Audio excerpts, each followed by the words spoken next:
Alright, so we are going to do some food storage sealing in Mylar tonight. Bunch of rice, got some beans back there.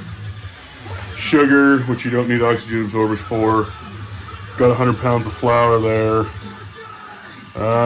Say about 150 pounds of rice, 50 pounds of beans, 25 pounds of sugar, and I got a bunch of other stuff to bring here, so I'm not going to do all of it. So I'm not going to do all of the sealing on camera, but I'm going to do a little bit and just kind of show you how I go about doing it and my process for sealing up food, and maybe talk about some of the reasons why I do this. It's more of a prepper-minded thing as opposed to a bushcraft survival thing. But you know, if you don't have anything stored back for provisions, you can't resist anything. So this is part of what I do to be prepared for stuff that, you know, may come in the future with our nice, illustrious government. So yeah, I'll get all this stuff set up and kind of show you how I go about sealing all this up. So these are the 1 gallon 300cc jobs. So if you're using them for rice, etc., you need one. You need less dense food like beans and corn, kernels, pasta, stuff that fits closer together with less space. Stuff that doesn't fit closer together, you need 2 to pull up the extra air out of it. But the stuff that fits real close together, like the rice and flour and all that stuff, you just need 1 of the 300cc. These are all 300cc absorbers. And then we got a crap ton of gallon bags. So, and we're gonna seal it with a curling iron here. Revlon, thanks Revlon. All right, so we got our heating up. Get it plugged in. Yeah, it's getting there. The thing about these, if you cut them open, you got to use them all or find a way to seal them back with like a food sealer. I don't have a food sealer, so I'm doing every last one of these tonight. I got to fill up a 55-gallon drum. So yeah, once you open these up, they're going to start getting warm and doing their job as soon as they hit oxygen. So keep that in mind if you're going to start sealing stuff up. Make sure you have enough bags for your absorbers. Usually just buy the absorbers with the bag and you get the correct amount that you need.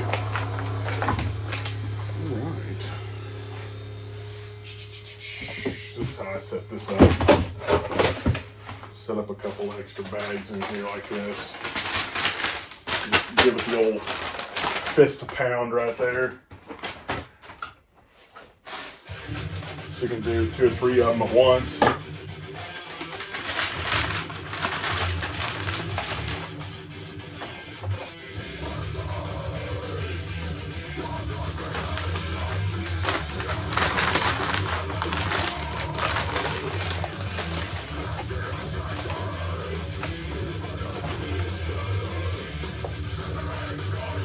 All right.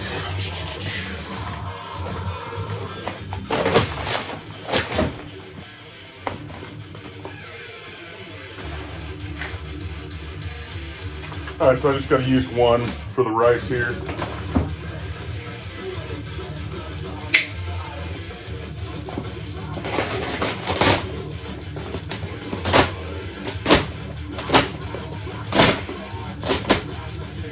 Been using this to cut insulation and all kinds of crap. These Ontario Rat ones are freaking sweet. This one's a little dull, but I've been, like I said, cutting insulation and all that crap with it, and it's just been boogered up, so I need to sharpen it. But yeah, that was kind of a poor showing there.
All right, so I'm just gonna go ahead and do 14 cups in all these. So I'm just gonna do this one and kind of show the ceiling right here.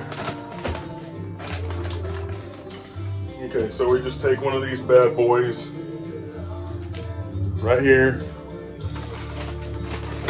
I just kind of stick it down in there a little bit.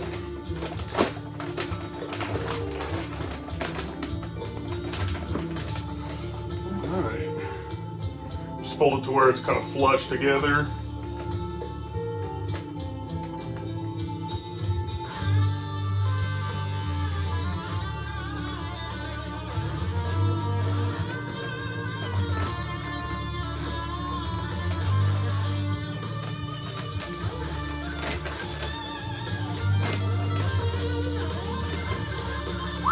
It's real hot.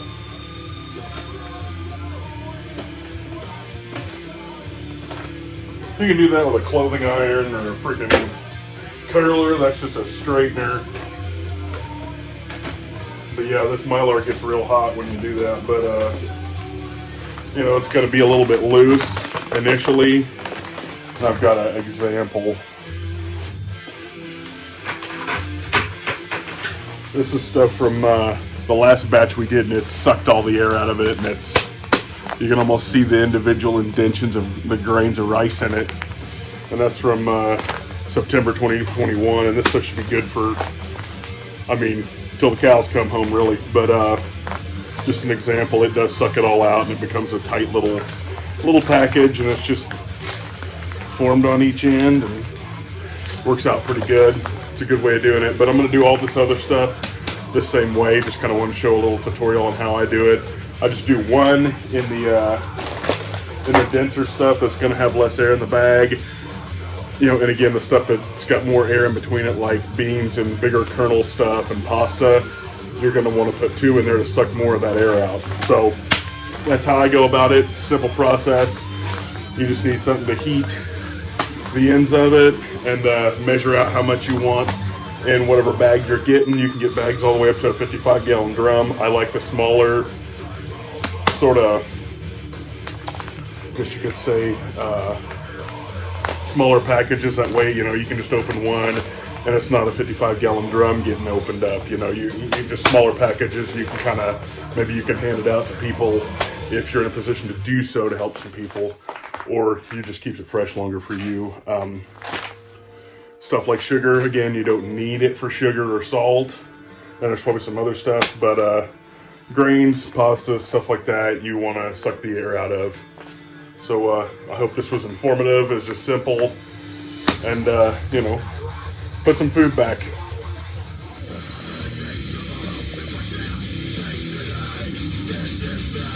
Okay, so what I'm saying here is, be sure to at least put the month and year of what you are putting on your Mylar, just so you got a good guess. You can keep a rough estimate of what your, you know, what the age of your food storage is. So, you know, I've got stuff from 21, I've got stuff from 22, and I'm sure in the subsequent years and months I'll have different stuff, but at least put the month and the year and what it is on it. If not, maybe tape in the labels to some of them so you kind of know what company and calories and all that junk, if you want even further information. But definitely label your crap for sure. Okay, as the process continues, I just kind of make layers standing, and then I'll lay the next layer on its side, then do another standing layer all the way up to the top, where I'll put the lid on. And that's why I buy these 55-gallon juice barrels. I always buy something that's had, you know, food grade stuff in it. Wash them out real good, and it's kind of the secondary hard barrier to any kind of scavengers and things like that that might try to chew into your bags. They're not going to smell it. Most likely not going to smell it through the Mylar, but I mean, it's possible they could chew through that. And you know, you want to check up on your food storage, but it'll take them a lot longer to chew through this freaking industrial barrel than it will a thin Mylar bag. So just extra barrier protection. And you know, when you're ready to bug out or whatever, if you're throwing it on a trailer, getting a dolly and wheeling barrels onto a trailer might work pretty quick for you if you have the ability to do that, or just throw it in the back of a truck or whatever. So yeah, this is how I'm going about layering it in my barrels.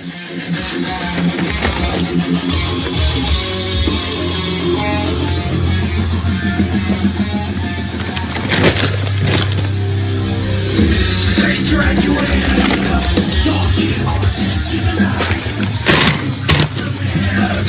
When the blame is intertwined, when now you torn, spirit wide, you feel the scorn. All right, flour is next. We stand as proof. And a little thing I just kind of figured out in the process of doing this, because I'm usually doing the 25-pound bags of flour, but I had a bunch of these. I'll switch here. The little 5-pounders. They fit perfectly into these gallon bags. So just an easy transfer over, man. That's not bad at all. So I'm kind of liking that. So that's just a little tip if you buy these along with it'll transfer over bag per bag. So that's awesome.